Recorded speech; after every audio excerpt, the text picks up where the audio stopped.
This is going to be a quick morning thought for the public. Normally, my morning thoughts are for my patrons, even though I've been slacking on that a bit. I just wanted to chime in on what's been going on the YouTube streets, especially in the masculine mercenaries sector. Kendra dropped a video yesterday talking about who runs the community, the Communitah, as we say it on this side. And then Angry Man actually dropped one to co-sign it. And what they're saying, I've been saying for years. In fact, I'm one of the few that used to say it. I think it's more apparent now. I think because once you bring awareness to a space, people slowly but surely begin to see it. That Black women run the community. Shocker, right?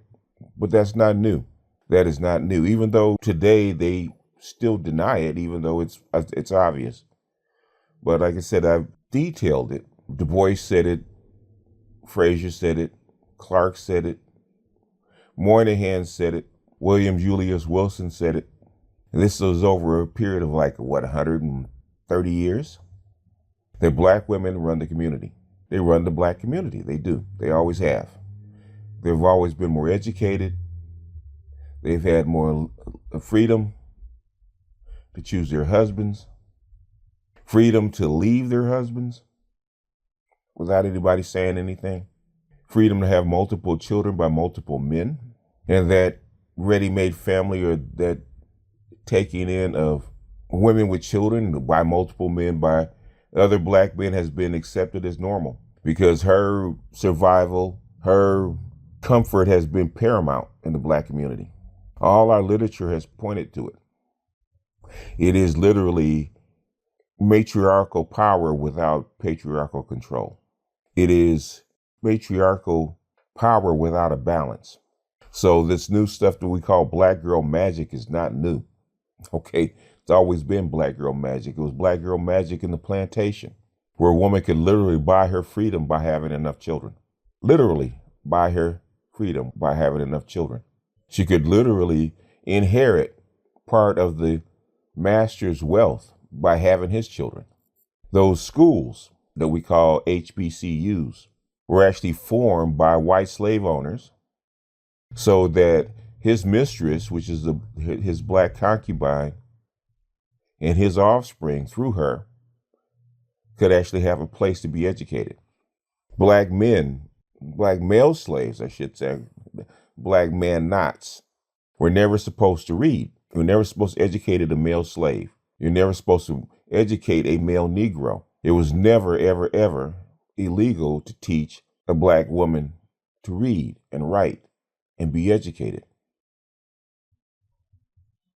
Since most Black women were servants and concubine and playthings of white women, it was encouraged that she learn to read, that she would be educated, so that she would be a good companion, which is the opposite of her male counterpart. So the Black woman has always been placed above the Black men. And that has never changed. And it has morphed into a role where she believes that she is ahead of the Black man. You don't have to go very far. You don't have to look around. If you think about it, a Black man gets stopped by the police, pulled out of the car, slammed onto the ground and beaten, and we're not shocked. In fact, we're taught, Black men are taught to comply because the likelihood of you getting beaten or being harassed or even killed by the police is a very good probability. In fact, it's a very high probability.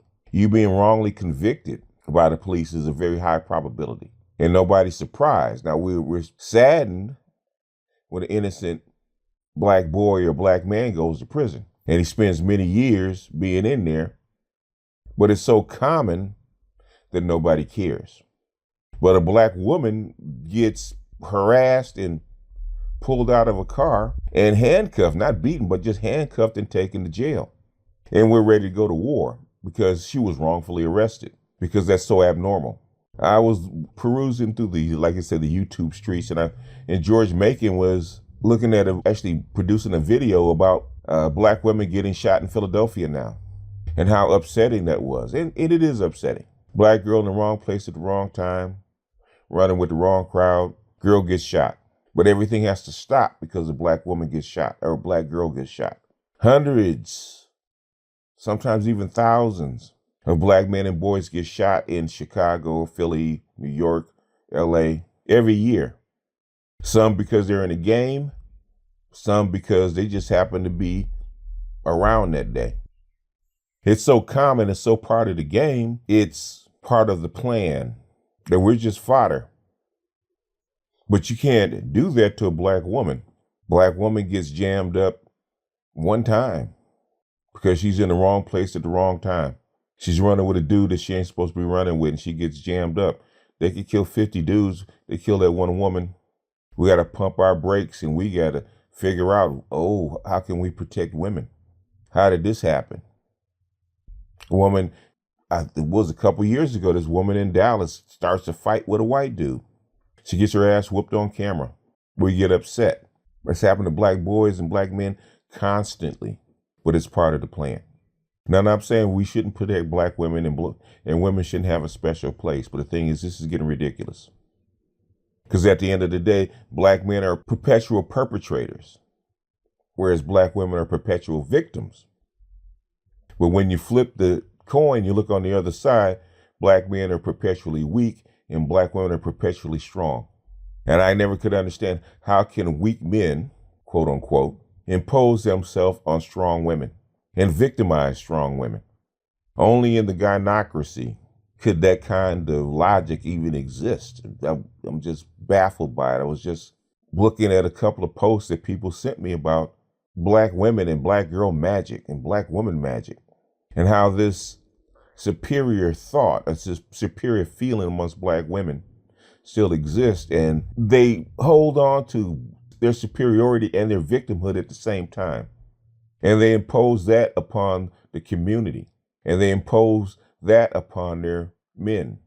Because I am a strong victim, you're supposed to protect me.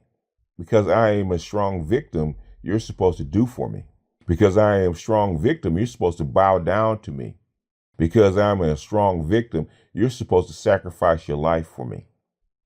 Dr. Johnson was actually talking about this in his last video, about this, how can I say it?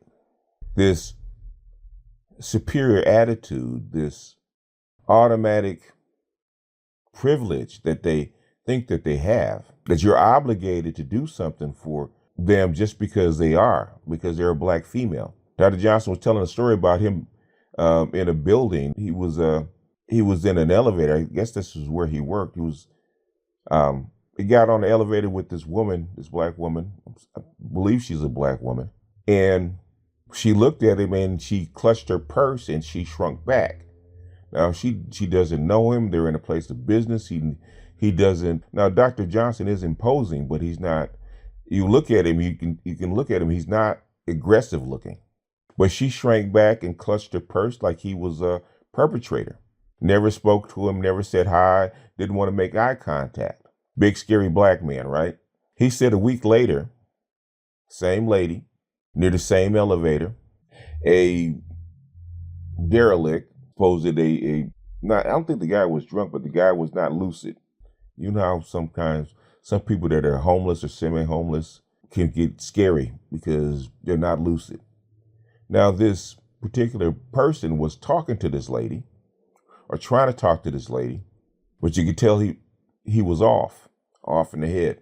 And Dr. Johnson comes walking up, and obviously this lady is afraid, and she gives Dr. Johnson this look like, if something goes down, you will step in and protect me, right? This presumption. Now, last time she didn't even make eye contact. She shrank back and tried to avoid him.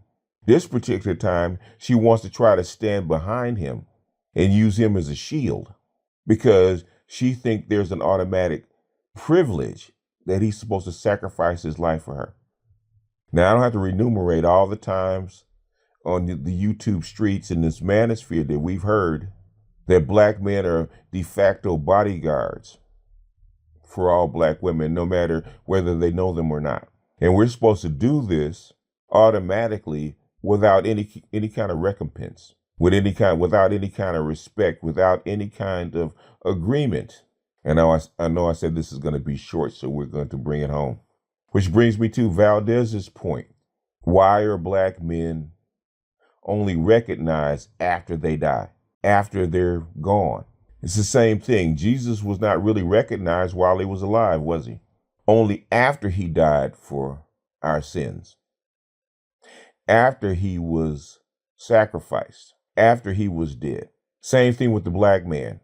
The black man's blood has always washed away the sins of the black community. The black man's sacrifice, whether it was his name, his reputation, or even his body that was skewered and murdered and destroyed, has always washed away the sins of the black community. It was our blood shed and our sacrifice that freed black people as a whole. And still today it's not recognized. In fact, black women are trying to wash it away as quickly as possible. They want to erase the sacrifice of black men and put themselves in the place of it. They want to take their rightful place at the head of the table of the black community.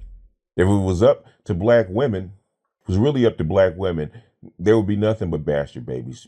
There would be nothing but bastard babies. It was up to black women. It'd be 100% out of wedlock birth and making all men, all black men responsible for raising their offspring.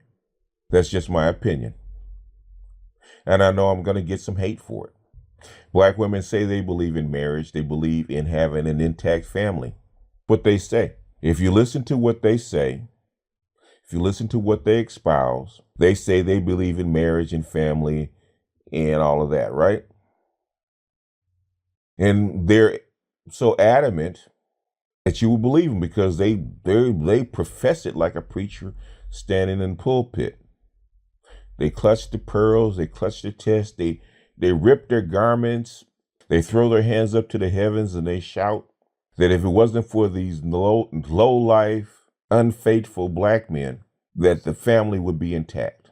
Until you look at the stats. How can you be the least married and the most divorced? I'll say it again. How can you be the least married and the most divorced at the same time? If you believe in marriage. If you believe in marriage, how can you be the least married and the most divorced and still have that traditionalism come out of your mouth? And when you present them with it, they shrink back. And then they get to the point, say it's not me. Even the women that are single mothers, they did have babies out of wedlock. They did the exact same thing that they're professing against. They will actually come in public and actually profess black love and black relationships and black marriage. You can't make this shit up. Black people and the black community, it lives in its own bizarro world. Which is why you can't compare them to anybody else. And when you compare them to everybody else on the planet, first thing they'll say is, I'm talking about black people. Because they know once you get out of the black bubble, what they're saying will not make sense. So to answer Angry Man's question about why the good black man, the decent black man is not respected, because that black man is not respected because his sacrifice, his hard work, his diligence is part of the package. It's part of the privilege. He's supposed to do it. Ever hear women say that's what you're supposed to do? I don't have to uplift it. I don't have to appreciate it because it's supposed to come with the package. Like we don't, if we go to a hotel, we don't think about the soap and the towels. We don't think there's anything special. We don't praise the hotel because they provided soap and towels and toilet paper in the bathroom. We don't, do we? It's supposed to come with the room, right? That's what you pay for. We only get upset when it's missing, which is why black women hate SYSBM.